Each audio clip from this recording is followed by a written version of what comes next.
गुप्त नवरात्रि के दूसरे दिन माँ तारा की कथा। जय श्री कृष्णा, राधे राधे, जय माता दी। आज माघ मास गुप्त नवरात्रि का दूसरा दिन है। गुप्त नवरात्रि के दूसरे दिन महाविद्या माँ तारा की पूजा करने का नियम है। माँ तारा जीवन में आने वाली सभी विपत्तियों, आकर्षण और संकटों से मुक्ति दिलाती हैं। माँ तारा की साधना पूर्ण रूप से अघोरी साधना होती है। विशेष रूप से तंत्र मंत्र की सिद्धि के लिए माँ तारा की पूजा मध्य रात्रि में की जाती है। माँ तारा की साधना करने से मनुष्य को अलौकिक सुख के साथ साथ शांति और समृद्धि भी प्राप्त होती है। माँ तारा अपने सभी भक्तों और उपासकों की सभी मनोकामनाओं को पूर्ण भी करती है। इसके साथ ही माँ तारा को धन से जुड़ी समस्याओं के लिए भी पूजा जाता है। मुक्ति प्रदान करने वाली देवी होती है माँ तारा। माँ तारा के 3 स्वरूप हैं। इनका रंग नीला है, इसलिए इन्हें नील सरस्वती भी कहा जाता है। इसके अलावा माँ तारा को उग्रतारा के नाम से भी जाना जाता है। माँ अपना उग्र रूप धारण करके अपने भक्तों के सभी कष्टों को दूर करती है और अपने भक्तों को मोक्ष भी प्रदान करती है। इनकी पूजा करने से काम, क्रोध, मोह और लोभ से भी मुक्ति मिल जाती है। माँ तारा का तीसरा स्वरूप है माँ एकजटा।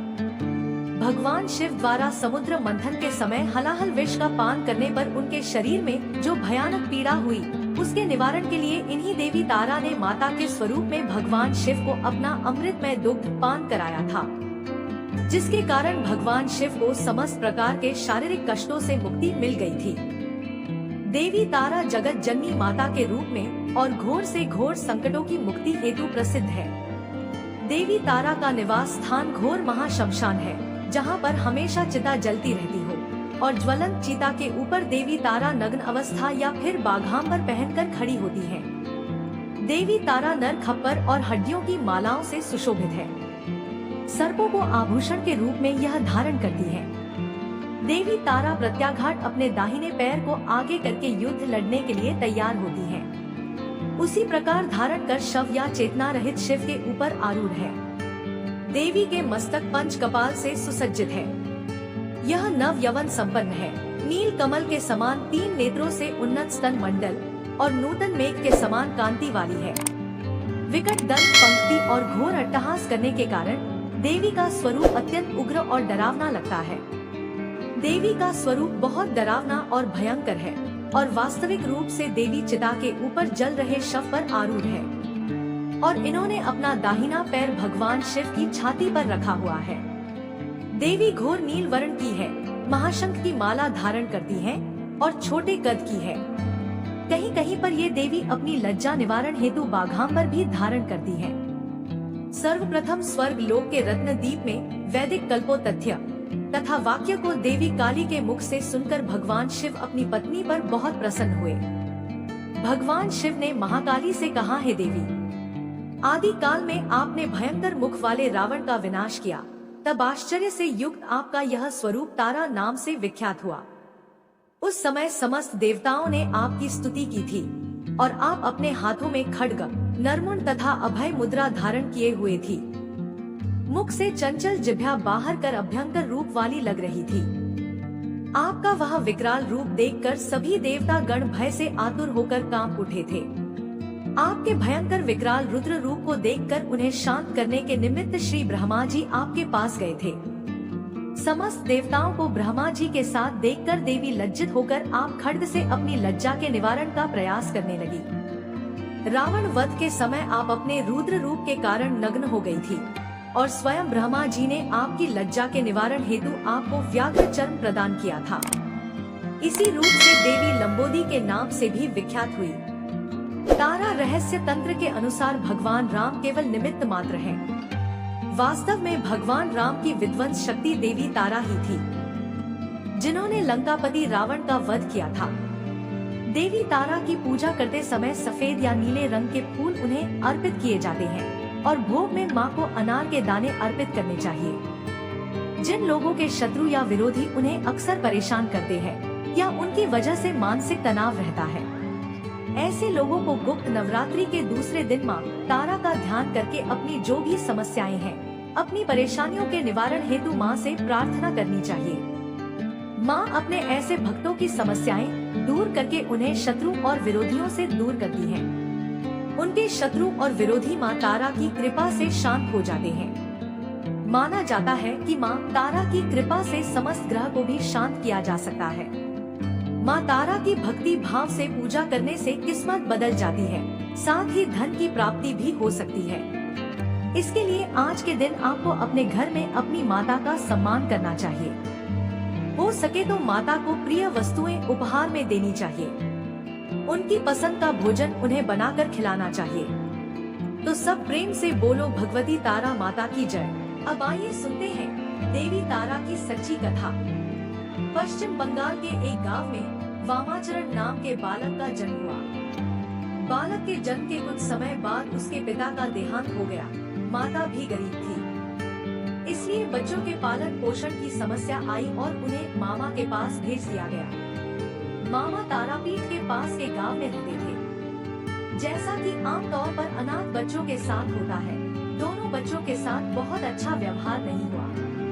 धीरे धीरे वामाचरण की रुचि साधु संगति की तरफ होने लगी।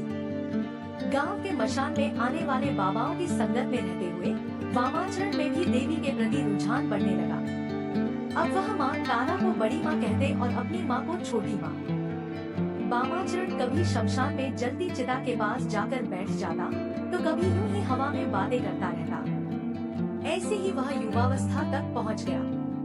उनकी हरकतों की वजह से उनका नाम वामाचरण से वामाखेपा पड़ चुका था। खेपा का मतलब होता है पागल, यानी गांव वाले उसको आधा पागल समझते थे। उसके नाम के साथ उन्होंने पागल उपनाम जोड़ दिया था। वे यह नहीं जानते थे कि वस्तुत कितनी उच्च कोटि का महामानव उनके साथ है। ऐसे ही कुछ समय बीता और एक दिन ऐसा आया जिस दिन भाद्रपद मास की शुक्ल पक्ष की तृतीया तिथि थी और मंगलवार का दिन था। भगवती तारा की सिद्धि का परम सिद्ध मुहूर्त रात का समय था। वामाखेपा जलती हुई चिता के बगल में शमशान में बैठा हुआ था। तभी नीले आकाश से ज्योति फूट पड़ी और चारों तरफ प्रकाश ही प्रकाश फैल गया। उसी प्रकाश में वामाचरण को माँ तारा के दर्शन हुए। कमर में बाघ की खाल पहने हुए, एक हाथ में कैंची लिए, एक हाथ में खोपड़ी लिए, एक हाथ में नीले कमल का पुष्प लिए, एक हाथ में खड्ग लिए हुए, महावर लगे सुंदर पैरों में पायल पहने तथा खुले हुए कमर तक बिखरे केश से युक्त परम ब्रह्मांड की स्वामिनी, सौंदर्य की प्रतिमूर्ति नीलवर्णी, मंद मंद मुस्काती माँ तारा वामाखेपा के सामने खड़ी थी। वामाखेपा उस भव्य और सुंदर देवी को देखकर खुशी से भर गए।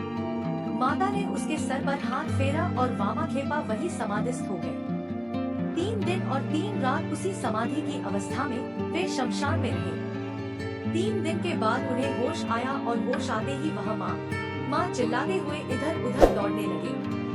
अब गांव वालों को पूरा यकीन हो गया कि वामाखेपा पूरा पागल हो गया है। वामा की यह स्थिति महीने भर रही। कुछ दिन बाद वहाँ की रानी जी को सपने में भगवती तारा ने दर्शन दिए और निर्देश दिया कि मसान के पास मेरे लिए मंदिर का निर्माण करो और वामा को पुजारी बनाओ। अगले दिन से मंदिर निर्माण का कार्य प्रारंभ हो गया। कुछ ही दिनों में मंदिर बनकर तैयार हो गया और वामा को मंदिर का पुजारी बना दिया गया। वामा बेहद खुश हो गए क्योंकि उनकी बड़ी माँ अर्थात माँ तारा अब उनके साथ थी। रानी के द्वारा बनाया मंदिर अर्थात मोटे चढ़ावे की संभावना। अब ऐसे मंदिर में एक आधे पागल को पुजारी बनाना बहुत से पंडों को रास नहीं आया। वे वामाखेपा को निपटाने का मार्ग खोजते रहते थे। वामाखेपा की हरकतें अजीब अजीब हुआ करती थी। कई बार वह दिन भर पूजा करते तो कई बार 2-3 दिन तक पूजा ही नहीं करते। कभी देवी को माला पहनाते तो कभी खुद पहन लेते। इनमें से कोई भी क्रम पंडों के हिसाब से शास्त्रीय पूजन विधि से मेल नहीं खाता था। यह बात उनको खटक रही थी।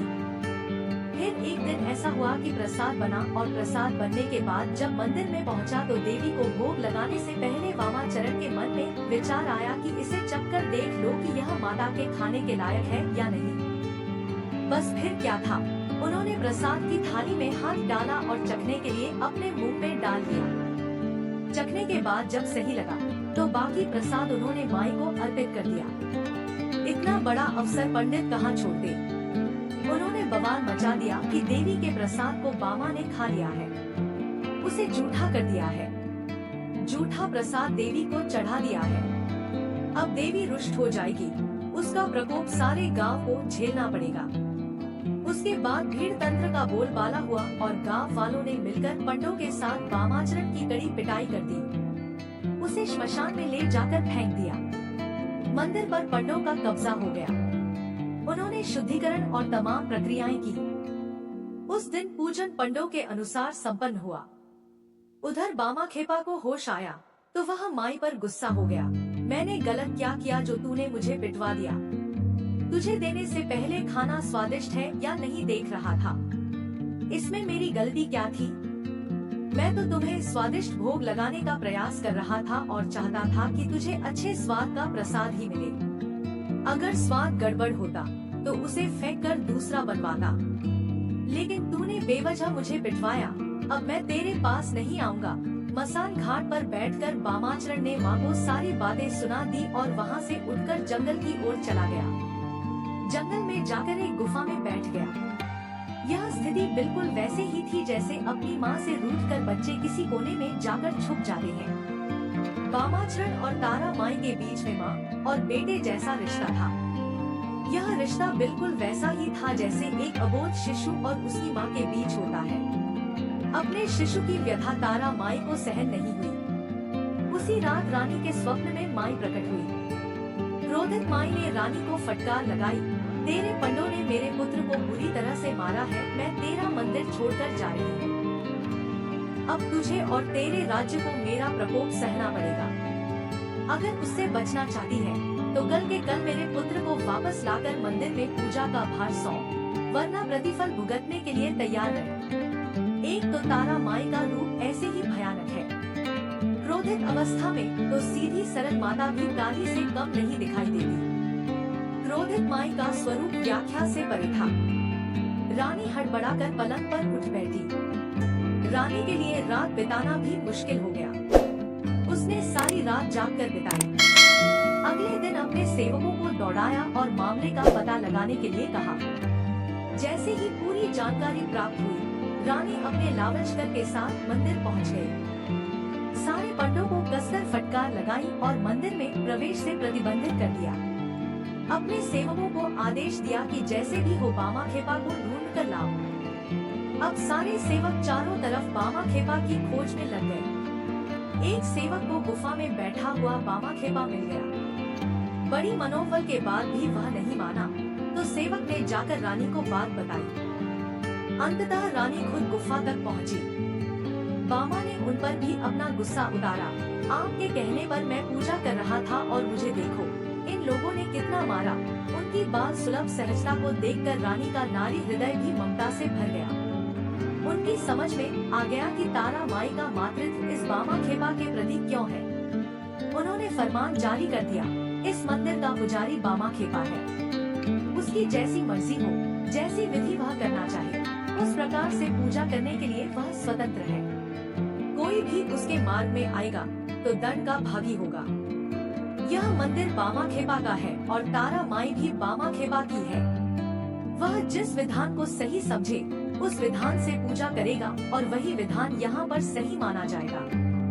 बामा खेपा को तो जैसे मन मांगी मुराद मिल गई। माँ और बेटे का मिलन हो चुका था। मंदिर व्यवस्था फिर से बामा खेपा के हिसाब से चलने लगी। ऐसा माना जाता है कि तारा माई खुद बामा खेपा के हाथ से प्रसाद ग्रहण करती थी। ऐसे अद्भुत ढंग से बामा खेपा तारा माई के पूजन करते, जिसका कोई नियम नहीं था। कभी सुबह 4 बजे पूजा चल रही है तो कभी दोपहर 12 बजे तक पूजा प्रारंभ नहीं होती। कभी रात भर पूजा चल रही है तो कभी पूरे दिन भर मंदिर की ओर बामा खेपा के दर्शन ही नहीं होते थे। उनकी पूजन विधि लोगों को पसंद नहीं थी, लेकिन उनके पास कोई उपाय नहीं था, क्योंकि रानी का फरमान था। बामा खेपा अपनी मस्ती में जीते थे और लोग उन्हें नीचा दिखाने का रास्ता खोजते। एक दिन बामा खेपा की माँ का निधन हो गया। नदी में बाढ़ थी। नदी के उस पार गांव था। बामा जिद पर अड़ गए कि छोटी माँ का दाह संस्कार बड़ी माँ के पास वाले श्मशान में किया जाएगा। गांव वाले बाढ़ वाली नदी को पार करने में जान का खतरा है, यह जानते थे, लेकिन बामा को समझाना किसी के बस की बात नहीं। नाव वाले से बाबा ने देह को नदी के पार पहुंचाने की बात की। नाव वाले ने साफ इनकार कर दिया। बाबा ने नाव देने के लिए कहा। नाव वाला हाथ जोड़कर बोला, बाबा यही मेरे जीवन का सहारा है। अगर बाढ़ में यह बह गया तो मैं घर कैसे चलाऊंगा। बाबा के चेहरे में रहस्यमयी मुस्कान बिखर गई, जैसे उन्होंने कोई निर्णय ले लिया हो। उन्होंने अपनी माता के शव को उठाया और खुद नदी पर चलते हुए इस पार पहुंच गए। गांव वाले आंखें फाड़े उस दृश्य को देखते रह गए। बामा की इच्छा के अनुसार ही उन्होंने माई के मंदिर के पास वाले श्मशान में अपनी मां का दाह संस्कार संपन्न किया। मृत्यु भोज के लिए आसपास के सारे गांव के जितने लोग हैं, सभी को निमंत्रित करने के लिए बामा खेपा ने अपने घर के लोगों और आसपास के लोगों को कहा। सब इसे बामा खेपा का पागलपन समझकर शांत रहे। जिसके पास 2 वक्त की रोटी का पता नहीं, वह आसपास के 20 गांव को खाना कैसे खिलाएगा, यह उनके लिए कल्पना से भी परे की बात थी। जब कोई भी निमंत्रण देने जाने को तैयार नहीं हुआ, तो बामा खेपा अकेले निकल पड़े। उन्होंने आसपास के 20 गांवों में हर किसी को मृत्यु भोज के लिए आमंत्रित कर दिया। सारे गांव वाले यह देखने के लिए तारापीठ पहुंचने लगे कि देखा जाए यह पगला किस प्रकार से इतने सारे लोगों को मृत्यु भोज कराता है। गांव वालों की आंखें उस समय फटी की फटी रह गईं, जब सुबह से बैलगाड़ियों में भर भर कर अनाज, सब्जी आदि तारापीठ की तरफ आने लगी। बैलगाड़ियों का पूरा एक काफिला मंदिर के पास पहुंच गया। अनाज और सब्जियों का ढेर लग गया। जो लोग आए थे उन्होंने खाना बनाना भी प्रारंभ कर दिया। दोपहर होते होते सुस्वादु भोजन की गंध से पूरा इलाका महक रहा था। प्रकृति भी अपना परीक्षण कब छोड़ती है। आसमान में बादल छाने लगे। प्रकृति ने भी उग्र रूप धारण कर लिया। बिजली कड़कने लगी, हवाएं चलने लगी और जोरदार बारिश के आसार नजर आने लगे। बामा खेपा अपनी जगह से उठे और जिस जगह पर श्राद्ध भोज होना था, उस पूरे जगह को बांस के डंडे से एक घेरे बनाकर घेर दिया। घनघोर बारिश चालू हो गई, लेकिन घेरे के अंदर एक बूंद पानी भी नहीं गिरी। गांव वाले देख सकते थे कि वे जहां बैठकर भोजन कर रहे हैं, वह पूरा हिस्सा सूखा हुआ है और उस घेरे के बाहर पानी की मोटी मोटी बूंदें बरस रही हैं। जमीन से जल धाराएं बह रही हैं। वह पूरा इलाका जिसमें भोज का आयोजन था, पूरी तरह से सूखा हुआ था। 20 गांव से आए हुए सभी लोगों ने छककर भोजन किया। हर कोई तृप्त हो गया। अब बारी थी वापस अपने अपने गांव जाने की। घनघोर बारिश को देखते हुए वापस जाने के लिए दिक्कत आएगी, यह सोचकर सभी चिंतित थे। बामा खेपा ने माई के सामने अपना अनुरोध पेश किया और कुछ ही क्षणों में आसमान पूरी तरह से साफ हो गया और धूप खिल गई। सारे लोग बड़ी सहजता से अपने अपने गांव तक पहुंच गए। इस घटना के बाद बामा खेपा की अलौकिकता के बारे में लोगों को पता लगा। धीरे धीरे लोगों की भीड़ बामा खेपा की तारापीठ में बढ़ने लगी। कोई बीमार आता तो बामा खेपा उस पर हाथ फेर देते तो वह स्वस्थ हो जाता। निसंतानों को संतान की प्राप्ति हो जाती और सभी आगंतुकों की इच्छा और मनोकामना तारापीठ में पूरी होने लगी। बामा खेपा कभी भी बिना चखे माई को भोजन नहीं कराते थे। माई स्वयं अपने हाथ से उन्हें भोजन खिलाती थी और उनके हाथों से भोजन ग्रहण करती थी। ऐसे अद्भुत महामानव बामा खेपा अपने अंत समय में माई की प्रतिमा में लीन हो गए। आज भी तारापीठ में मां तारा के भोग से पहले भक्त वामाक्षेपा का भोग लगाया जाता है। एक बार प्रेम से बोले